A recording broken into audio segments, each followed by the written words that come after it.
YouTube, how we doing? PPS back. It is the 22nd of November. It is actually my mother's birthday, so that is awesome. We're coming at you guys for two plays today. My hair's all over the place this morning. We had to go do a run. It was awful.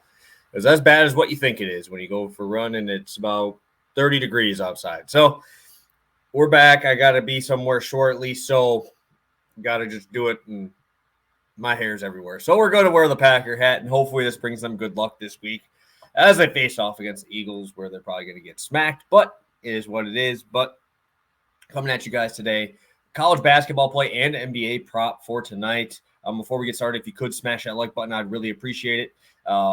Last night, had passed the prop. We had two plays. 1.5 unit play came through. Quinn Capella over 11.5 rebounds on like a last-second stat correction, which was awesome. And then we obviously get hooked on Vucevic, who had 18, I believe, in the first half and ended with 25. So it was extremely frustrating. I thought we had the sweep in the bag. Capella only had one rebound in the first quarter, which was bonkers. And yeah, so hey, we end up profiting over there. So I'm excited for today's action today, and let's get everything going here. Starting out with some college basketball. 1-1 so far this year, minus 0.1 units. And I'm going back to a team that got me that one loss. I'm going to Syracuse over 154, minus 110. I absolutely am in love with the St. John's team that they're playing. I love their pace. I love their players. Everywhere we go, there's talent, right? I mean, you're only seeing their top guy play 31 minutes. It's because they're playing at such a fast pace. Number three, my bad. Number three, only behind Bryant in Arizona in tempo. They actually passed Buffalo, which is crazy because I've watched a Buffalo game and it is just bonkers how fast they're going.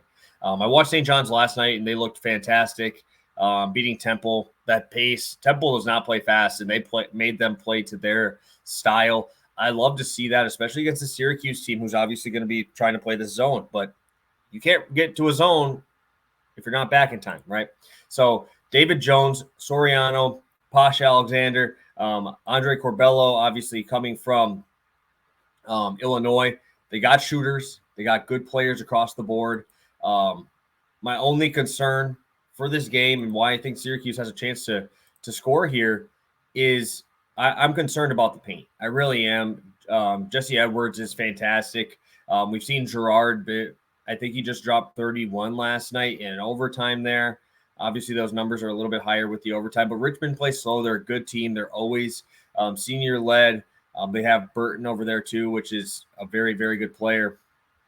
But I just don't think Syracuse is going to be able to run this zone as much as they want to. Even if they're playing man-to-man, the St. John's team is elite across the board. Like I said, David Jones is about 6'6". He's averaging 17 and 8. You got Soriano down low. He's a 6'11" guy, 13 and 11 so far this year. But I just don't know how he's going to match up with Edwards. Edwards is tough, and if he's running it in the paint, I just have a feeling that he's going to be able to have a pretty successful night down low. And St. John's, as much as I love them, they really haven't played anybody, right? I mean, their adjusted offense from their opponents is 335 in the country. Syracuse, I did hate them when I watched them play against Colgate, but St. John's really doesn't have a mind to play defense. Like, they don't want to play defense. They want to outscore you, right? We've seen them give up 72 to Merrimack. Obviously, they played fantastic against Nebraska. That was the over I took. And yeah, that didn't go well. Obviously, Nebraska scored 50 points, and that will be a fade for the rest of the year for me. But obviously, they just played Temple to a 150, and now you're going to see Syracuse, who, according to Ken Palm, is a top 50 offense adjusted. So I think that we're going to see some points here. I think St. John's is going to control this pace. Even if you're trying to slow down St. John's, they're very, very good in the half-court set as well. They just have so many older guys here who can shoot. They got shooters. They got big dude down low, like I said, in Soriano. And they're just so fast, so fast. Looking at their team, they have four dudes over 37.5% from three. So I think it's going to be a rough night for Syracuse. But I also think they might have some success on the offensive end if they can stay with this pace that's St. John's going to want to run.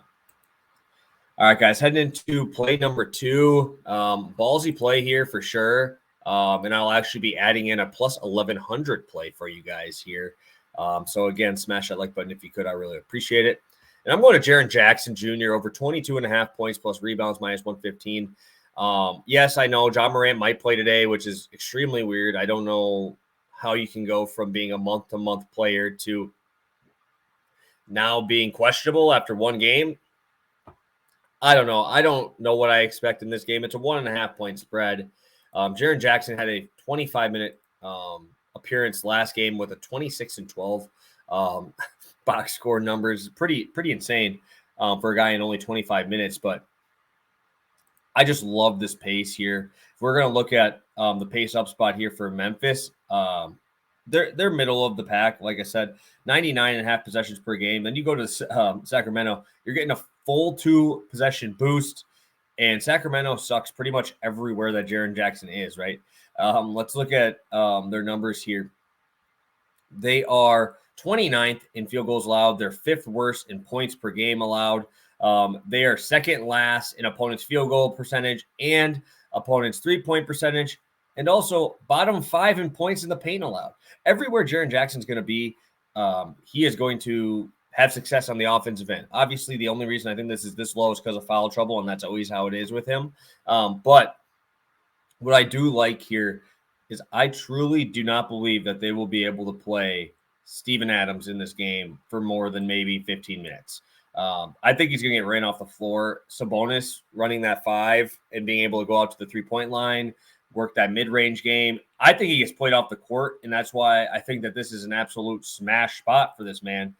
Because he is very versatile. We've seen him play 25 minutes in both of those first 2 games, and I'm actually going to share my screen with you guys.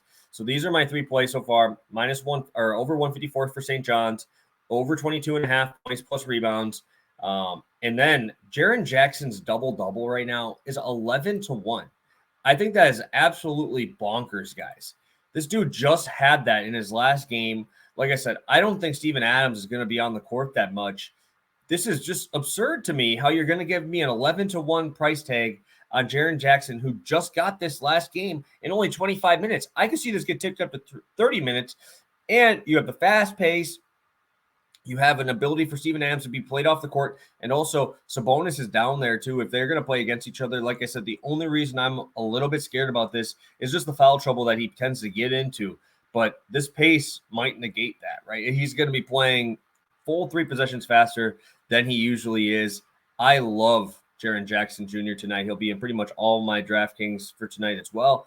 And I think he absolutely smashes that.